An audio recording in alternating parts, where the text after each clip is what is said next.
Hello you guys! Today I'm going to tell you about buying your first car in Canada. Buying a car is very important. Unless you're in Toronto, where you have public transport accessible everywhere, you would need a car in Canada. From my experience, so far I had 4 cars.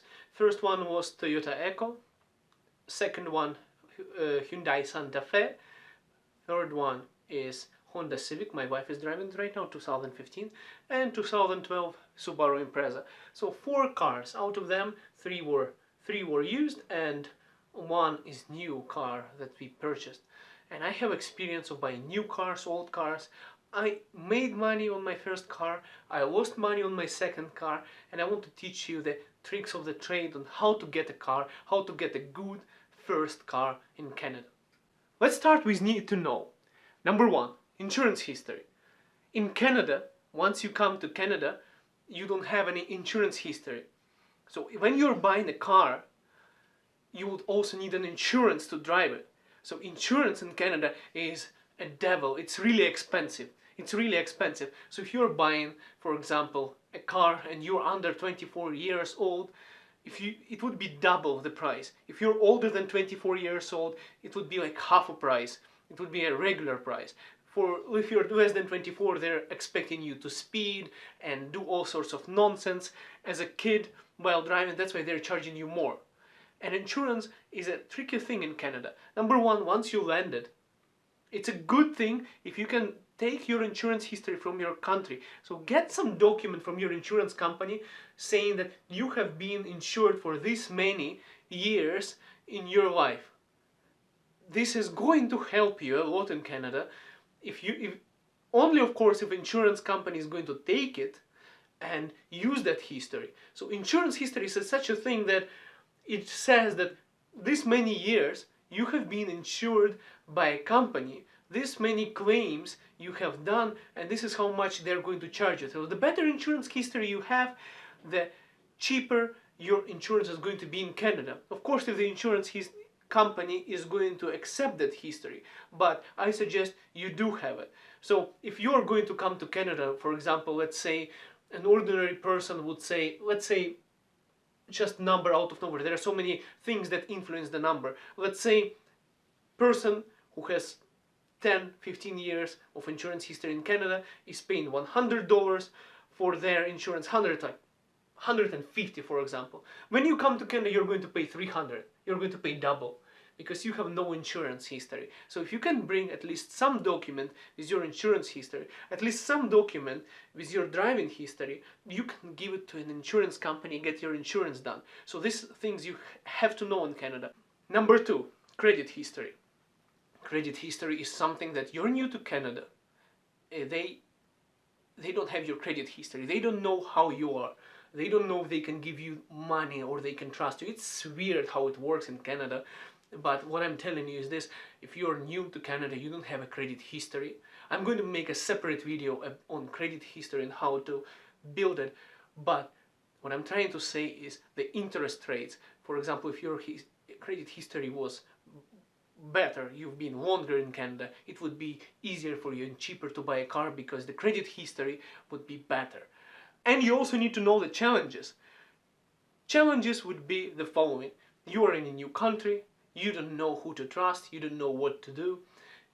For example, if you don't have any friends or relatives who take you around, these are going to be your challenges. You find a car, for example, somewhere where you want to buy, or you want to go to a dealership, you go on a public transport, and you're going to be making rash decisions. Don't make rash decisions. That's very important when you're buying a car in Canada, but it's really difficult not to, because you're new. You don't know, you need a car, and you, for example, take public transport. You spend 1 hour going somewhere. You saw a car and you didn't like it. You went to another person, you spend another hour, and this way you just keep on driving. At the same time, when you need to be working or doing something else, it takes a lot of your time. If you had a friend, for example, or a relative who can take you around, it would be awesome. But if you do not, this is the challenge. It's lots of walking and lots of stress because you do not know how to do that and who to trust. Now let's get to the second section of this video. buying new car versus old car, where to buy and how to buy. New car is a good choice. You get a new car, it's brand new, it's going to be awesome because it's not going to break down, it has a warranty, it has a service, it has everything. I of course support buying new cars, and it's amazing thing if you can afford it. But you have to know certain things. Number one, if you cannot buy a new car for cash, you would have to take a loan. Now the challenges are coming. Because you're new to Canada, as I said, interest rates are going to be higher. So buying a new car, you're going to take a bigger loan, you would have to pay it longer, and it would be a higher interest. For example, if you're, I'm just saying again, I'm not a salesperson who knows those interest rates, but for example, if I'm buying a car and I have a good credit history, it would be, for example, maybe 3%. For you, it's going to be probably about 5 or 6% or maybe more because you're new to Canada. But I'm saying, for me it's going to be cheaper because I have better credit history, and this is something that they're just taking advantage of you in Canada with this so-called credit history. Because you're new, they're not going to give you a better interest rates. So this is number one thing. Number two, if you're new to Canada, your insurance is going to be higher. So if you're buying a car, for example, you're taking a loan, you're buying a new car, you would want to make a full coverage insurance.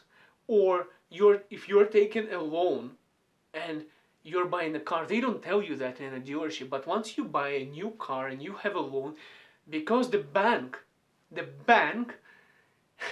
wants to be secure, they want to make sure that they're not going to lose their car in case of an accident, so they would force you, after you buy, you would only find out, they would force you to have a full coverage for the bank, so that the bank can get their money back in case you crash the car and you're unable to pay for it.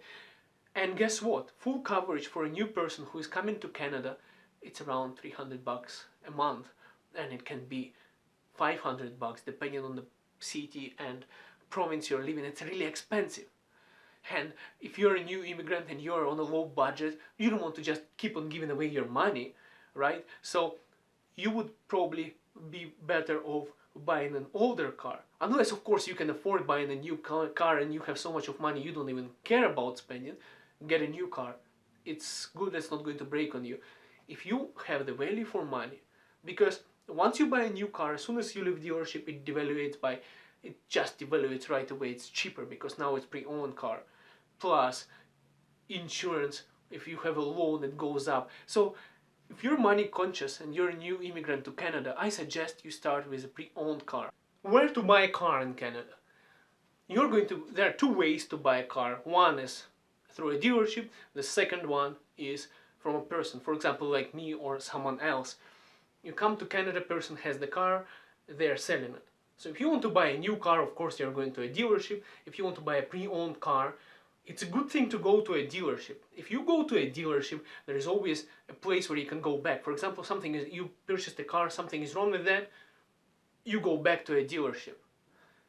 And you can say it's broken and you guarantee that it would be good and they can fix it for you most of the times. But still be careful, Canadian dealerships can screw you up just like anyone else. Because legislation is here, it's interesting. Once you buy a car, everything is good or bad with it, it is yours. And dealership, if it's their goodwill and if it's a part of the agreement, they would fix it, but they don't really have to. So you have to be careful. Number two, where you can buy is a person. You can go to Kijiji, you can go to Auto Trader, and there are a bunch of other websites where you can buy a car. Both from dealerships and from people. People just posted there. I will leave all the links in the description under this video. You just click there, put in make and model of a car you want, and check out the prices. Check out which car you want, which year you want, what's your budget, and it's going to show you all of the available cars in that region that you'll be searching for. Would it be Calgary, would it be Vancouver, Toronto, or Montreal, wherever you're going, Winnipeg or Saskatoon, wherever you're going, you will find the cars on those websites. Now, most important part is how to buy a car. You wouldn't believe the story. I came to buy a car, right, from a person, And I'm not an expert in the car, and the price was so good for Hyundai Santa Fe 2003 at that time. For $3,000, 180,000 kilometers, something like that, 160,000 kilometers. I came there, and I didn't really trust the person, but then the person invited me. It was a Caucasian person, so it looked like European person. They invited me to their house. There was a guy who was selling it to me, saying that the car is awesome, that he's the first owner of the car. There were children sitting at the table. They invited to their dining table their husband, wife, and their two little children sitting at the table having their dinner. And that's when both husband and wife were lying to me. They bullshitted me. They told me that they're the only owners of the car, that this car is good. When I left the place, I realized that the odometer was rolled back, that they were like probably fifth or sixth owner of that car. That car went from one person to another person over and over and over again until it came to me, and I ended up losing over $1,500 on it, and it was really bad. Now, from my experience, I have learned one thing. And that one thing is, get a Carproof. What Carproof is in Canada, it's a really important thing. It shows you the history of a car. You can get it from a registry, you can get it on Kijiji, you can get it online. It's called Carproof. Carproof. Carproof is such a thing that it shows you the history of the car.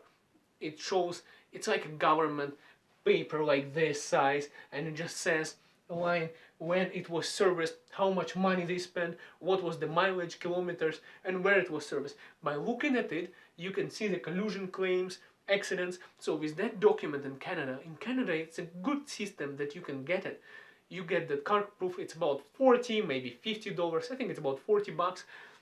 You get it and you see the entire history, and you know if the odometer was rolled back or not, if the car was in an accident ever or not, because as soon as it was an accident, there is a insurance claim. It is there on that report. You get a report of everything, whatever happened to the car. So number one, get a Carproof.